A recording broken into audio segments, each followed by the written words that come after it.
So somewhere in that search for what is causing my suffering, what is resistance,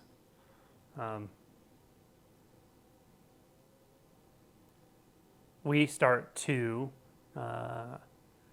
hopefully on our own, through our own intuition, but it's also partially going to be because someone pointed to it and used a word for it or used a term for it or gave you a good fuzzy watching a video of a feeling of some kind of expansiveness or presence or something beyond.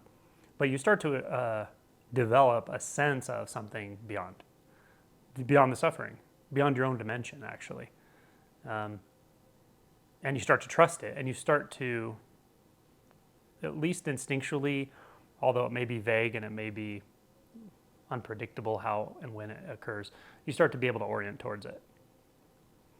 Now, the mind will tell a whole story on top of this that says, oh, I joined a Buddhist center, and then I developed a relationship with the teacher, and then I've been meditating for 3 years, and now I'm working on this practice. Like, you'll have this whole dialogue in the mind about what's really happening, but that's not really what's happening. What's happening is you've tasted the real, the unconditioned, somehow. This is very paradoxical because it's always there. You've never not tasted it, but you've tasted it as what you think you are, as who you think you are. Now, that's drinking poison, though. It's crazy. The thing that you think you are is going to be completely eviscerated by it. But it thinks it wants it. It thinks, I need more of this. I want more of this. So this is where the struggle comes, the push-pull, especially after an awakening, a while after awakening, you come into this place where there's just this crazy roller coaster ride, like complete absorption and, presence and whatever, indefinable bliss and enjoyment, and even with pain, physical pain, it's not a problem. And then all of a sudden there's like more struggle than you ever remember. Why the fuck am I struggling against myself so much? I'm struggling against practice and myself and my family and life and thoughts and all of it. Back and forth.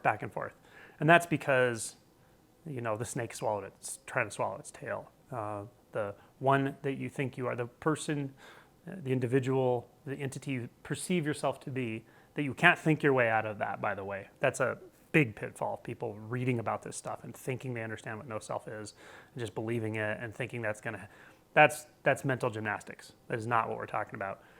When the insight actually starts to take you, you feel it viscerally. And again, very paradoxical. You've always been Buddha nature. You're nothing but Buddha nature, awake nature, pure nature of purity, the unconditioned. That's all this is.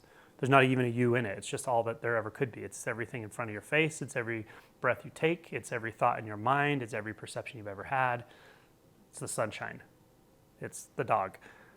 Yeah, it's not gone. It's never been gone. You can't recapture it. That's all true. And yet, somehow, through grace, that which you take yourself to be, which perceives it as self as separate from your true nature, as separate from everything, somehow that's actually gotten a taste of what it thinks that is. So part of you has a line to it, or sometimes all of you. It's a deep, profound dedication, which is great. But that part of you has to be willing to go through a lot, and mostly a lot of letting go. Letting go. And if you're okay with that, and I'm not sure how much you can choose this, but you certainly can choose it to some degree. How much you're willing to let go will make this process go a lot easier.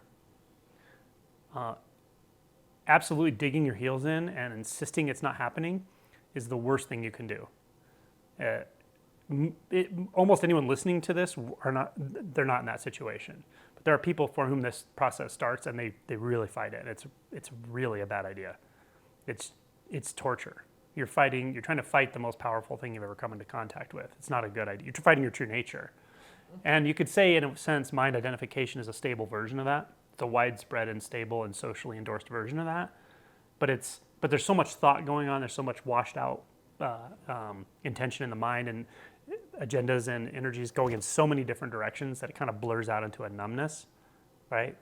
The life of quiet desperation, as David Thoreau described, that it's not so excruciating. But when your identity starts getting scraped away and there's nothing with which to resist anymore, then it is excruciating to try to struggle against that. Your will becomes a sort of fire, and you're using it, on yourself.